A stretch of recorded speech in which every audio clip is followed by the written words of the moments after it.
श्रीमद्भागवत 28वां अध्याय चतुर्थ स्कंद। पुरंजन को स्त्री योनि की प्राप्ति और अविज्ञात के उपदेश से उसका मुक्त होना। श्री नारद जी कहते हैं, राजन, फिर भय नामक यवन राज के अधिकारी सैनिक प्रजावार को काल कन्या के साथ उस पृथ्वी तल पर सर्वत्र विचरने लगे। एक बार उन्होंने बड़े वेग से बूढ़े सांप से सुरक्षित और संसार की सब प्रकार की सुख सामग्री से संपन्न पुरंजनपुरी को घेर लिया। जब जिसके चंगुल में फंसकर पुरुष शीघ्र ही निस्सार हो जाता है, वह काल कन्या बलात्कार से वह उस पुरी की प्रजा को भोगने लगी। उस समय वे यवन भी काल कन्या के द्वारा भोगी जाती हुई उस पुरी में चारों ओर से भिन्न भिन्न द्वारों से घुसकर उसका विध्वंस करने लगे। पुरी के इस प्रकार पीड़ित किए जाने पर उसके स्वामित्व का अभिमान रखने वाले तथा ममताग्रस्त बहुकुटुंबी राजा पुरंजन को भी नाना प्रकार के कलेश सताने लगे। काल कन्या के आलिंगन करने से उसकी सारी शरीर नष्ट हो गई तथा अत्यंत विषयासक्त होने के कारण वह बहुत दीन हो गया। उसकी विवेक शक्ति नष्ट हो गई।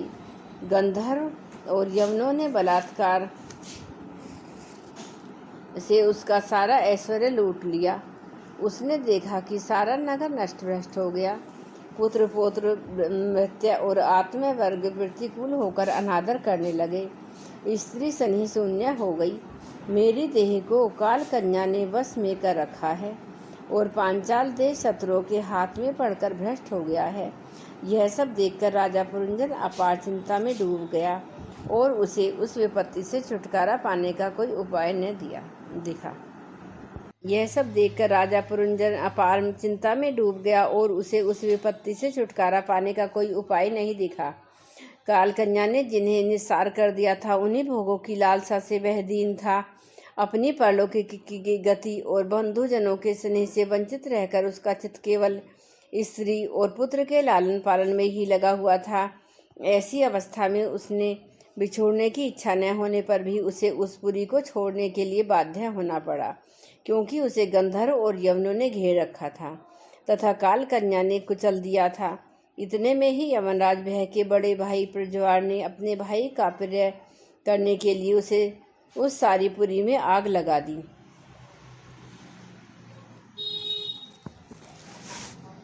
जब सारी नगरी जलने लगी तब पुरवासी सेवक वृंद, संतान वर्ग और कुटुंब की स्वामिनी के सहित कुटुंब वत्सल पुरंजन को बड़ा दुख हुआ। नगर को काल कन्या के हाथ में पड़ा देखकर उसकी रक्षा करने वाले सर्प को भी बड़ी पीड़ा हुई, क्योंकि उसके निवास स्थान पर भी यवनों ने अधिकार कर लिया था और प्रज्वार उस पर आक्रमण कर रहा था। जब उस नगर की रक्षा करने में वह सर्वथा असमर्थ हो गया, तब जिस प्रकार जलते हुए वृक्ष के कोटर में रहने वाला सर्प उससे निकल जाता है, उसी प्रकार उसने भी महान कष्ट से कांपते हुए वहां से भागने की इच्छा की। उसके अंग प्रत्यंग ढीले पड़ गए थे। गंधर्व ने उसकी सारी शक्ति नष्ट कर दी थी। अतः जब यवन शत्रुओं ने उसे जीत जाते देखकर रोक दिया, तब वह दुखी होकर रोने लगा। ग्रहासक्त पुरंजन गेह आदि में मैं मेरेपन का भाव रखने से अत्यंत बुद्धिहीन हो गया। स्त्री के प्रेम पास में फंसकर वह बहुत दीन हो गया। अब जब उनके बिछुड़ने का समय उपस्थित हुआ, तब वह अपने पुत्र वधू, दामाद, नौकर और घर खजाना आदि अन्य जिन पदार्थों में उसकी ममता भर शेष थी, उनका भोग तो कभी का छूट गया था। उन सब के लिए इस प्रकार चिंता करने लगा, हाय मेरी भार्या तो बहुत घर गृहस्थी वाली है। जब मैं परलोक को चला जाऊंगा तब यह असहाय होकर किस प्रकार अपना निर्वाह करेगी। इसे इन बाल बच्चों की चिंता ही खा जाएगी। यह मेरे भोजन किए बिना भोजन नहीं करती और स्नान किए बिना स्नान नहीं करती। यदि मेरी ही सेवा में तत्पर रहती है, मैं कभी रूठ जाता तो यह बड़ी भयभीत हो जाती और झिड़कने लगती तो डर के मारे चुप रह जाती थी। मुझसे कोई भूल हो जाती तो यह मुझे सचेत कर देती। मुझ में इसका इतना अधिक स्नेह है, यदि मैं कभी परदेश चला जाता तो यह विरह व्यथा से सूख कर कांटा हो जाती। यूँ तो वह वीर माता है, तो भी मेरे पीछे क्या यह गृहस्थ आश्रम का व्यवहार चला सकेगी? मेरे चले जाने पर एकमात्र मेरे ही सहारे रहने वाले ये पुत्र और पुत्री भी कैसे जीवन धारण करेंगे? ये तो बीच समुद्र में टूट जाने से व्याकुल हुए यात्रियों के समान बिलबिलाने लगेंगे। यद्यपि ज्ञान दृष्टि से उसे शोक करना उचित न था, फिर भी अज्ञान राजा पुरंजन इस प्रकार दीन बुद्धि से अपने स्त्री पुत्र आदि के लिए शोकाकुल हो रहा था।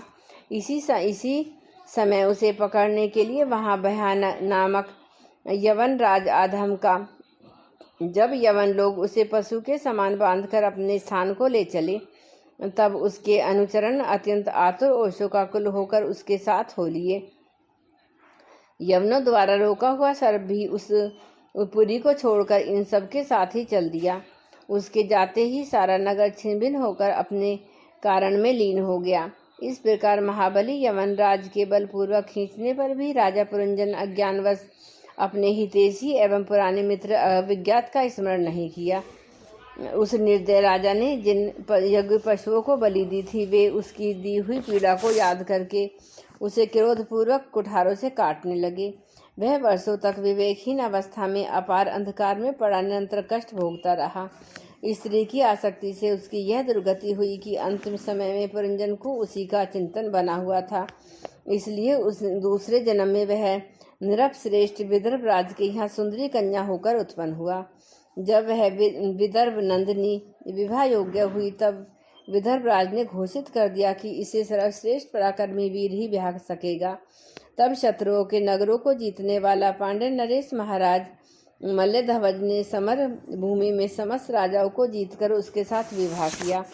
उससे महाराज ध्वज ने एक या श्याम लोचना कन्या और उससे छोटे 7 पुत्र उत्पन्न हुए, जो आगे चलकर द्रविड़ देश के 7 राजा हुए। राजन फिर उनमें से प्रत्येक पुत्र के बहुत बहुत पुत्र उत्पन्न हुए, जिनके वंशधर इस पृथ्वी को मनवंतर के अंत तक उसके बाद भी भोगेंगे। राजा मल्लध्वज की पहली पुत्री बड़ी व्रतशिला थी।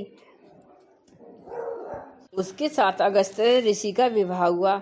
उसके अनेक दृढ़ नाम का पुत्र हुआ और दृढ़ के इदमहा हुआ।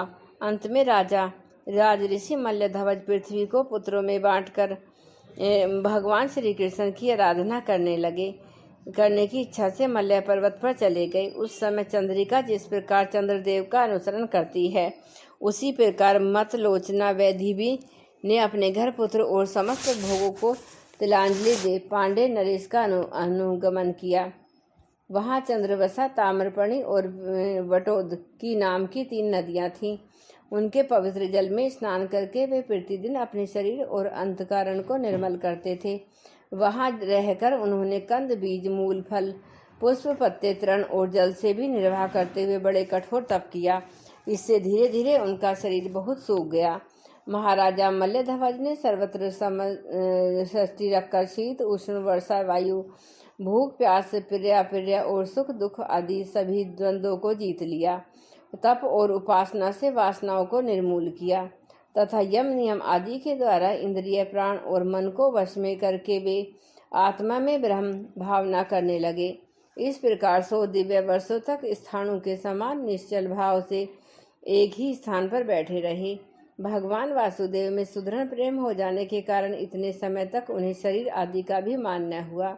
राजा गुरु स्वरूप साक्षात श्री हरि के उपदेश किए हुए तथा अंतःकरण में सब स्फुरित होने वाले विशुद्ध विज्ञान दीपक से उन्होंने देखा कि अंतःकरण की वृत्ति का प्रकाशक आत्मा का स्वप्न अवस्था की भांति देह आदि समस्त उपाधियों में व्याप्त उनसे पृथक भी है। ऐसा अनुभव करके वे सब ओर से उदासीन हो गए। फिर अपनी आत्मा को परम ब्रह्म में लीन और पर ब्रह्म को आत्मा में अभिन्न रूप से देखा और अंत में उस अभेद चिंतन को भी त्याग कर सर्वथा शांत हो गए। राजन, इस समय पति परायणा वैदर्भी सब प्रकार के भोगों का त्याग कर अपने परम धर्मज्ञ पति मल्लध्वज की सेवा बड़े प्रेम से करती थी। वह चीर वस्त्र धारण किए रहती थी। व्रत, उपासना आदि के कारण उसका शरीर अत्यंत क्रश हो गया था और उसके सिर के बाल आपस में उलझ जाने के कारण उनमें लटें पड़ गई थीं। उस समय अपने पतिदेव के पास वह अंगार भाव को प्राप्त धूम रहित अग्नि के समीप अग्नि के शांत शिखा के समान सुशोभित हो रही थी। उसके पति परलोकवासी हो चुके थे, परंतु पूर्ववत स्थिर आसन से विराजमान थे। इस रहस्य को न जानने के कारण वह उनके पास जाकर उनकी पूर्ववत सेवा करने लगी। चरण सेवा करते समय जब उसे अपने पति के चरणों में गर्मी बिल्कुल नहीं मालूम हुई, तब तो वह झुंड से बिछड़ी हुई मृगी के समान चित्त में अत्यंत उस बीहड़ वन में अपने को अकेली ही और दीन अवस्था में देखकर वह बड़ी शोकाकुल हुई और आंसुओं की धारा से स्तनों को भिगोती हुई बड़े जोर जोर से रोने लगी। वह बोली, राजऋषि उठिए उठिए, समुद्र से घिरी हुई यह वसुंधरा लुटेरों और अधार्मिक राजाओं से भयभीत हो रही है, आप इसकी रक्षा कीजिए। पति के साथ वन में गई हुई वह अबला इस प्रकार विलाप करती पति के चरणों में गिर गई और रो रो कर आंसू बहाने लगी। लकड़ियों की चिता बनाकर उसने उस पर पति का शव रखा और अग्नि लगाकर विलाप करते करते स्वयं सती होने का निश्चय किया। राजन, उसी समय उसका कोई पुराना मित्र, एक आत्मज्ञानी ब्राह्मण वहां आया। उसने उसे रोती हुई अबला को मधुर वाणी से समझाते कहा। ब्राह्मण ने कहा, तू कौन है, किसकी पुत्री है और जिसके लिए तू शोक कर रही है वह यह सोया हुआ पुरुष कौन है? क्या तुम मुझे नहीं जानती? मैं वही तेरा मित्र हूँ जिसके साथ तू पहले विचरा करती थी। सखे, क्या तुम्हें अपनी याद आती है? किसी समय में मैं तुम्हारा अविज्ञात नाम का सखा था।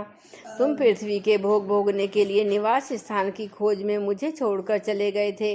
आर्य, पहले मैं और तुम एक दूसरे के मित्र और मानस निवासी हंस थे। हम दोनों सहस्त्रों वर्षों तक बिना किसी निवास स्थान के ही रहे थे, किंतु मित्र, तुम विषय भोगों की इच्छा से मुझे छोड़कर यहाँ पृथ्वी पर चले आए।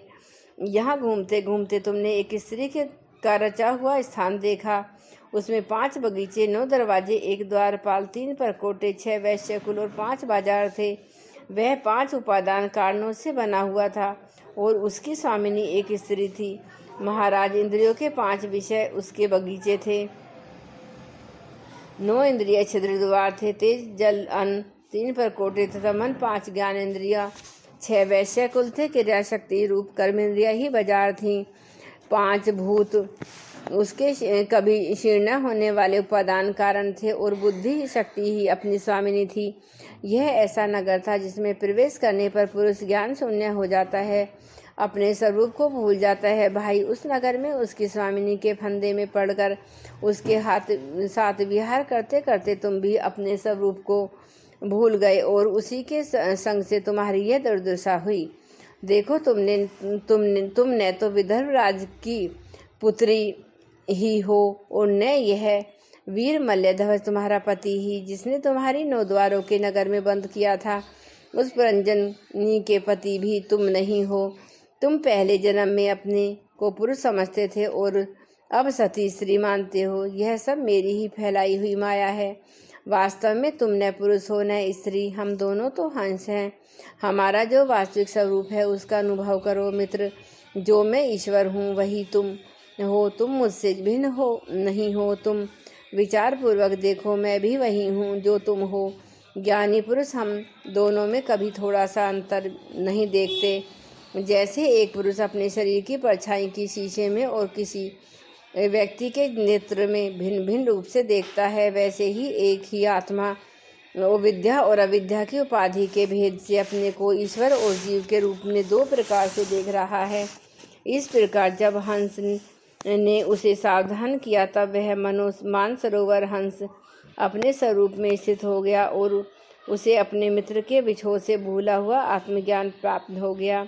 प्राचीन वही मैंने तुम्हें परोक्ष रूप से यह आत्मज्ञान का दिग्दर्शन कराया है, क्योंकि जगतकर्ता जगदीश्वर को परोक्ष वर्णन ही अधिक प्रिय है। जय गुरुदेव, जय गायत्री माता।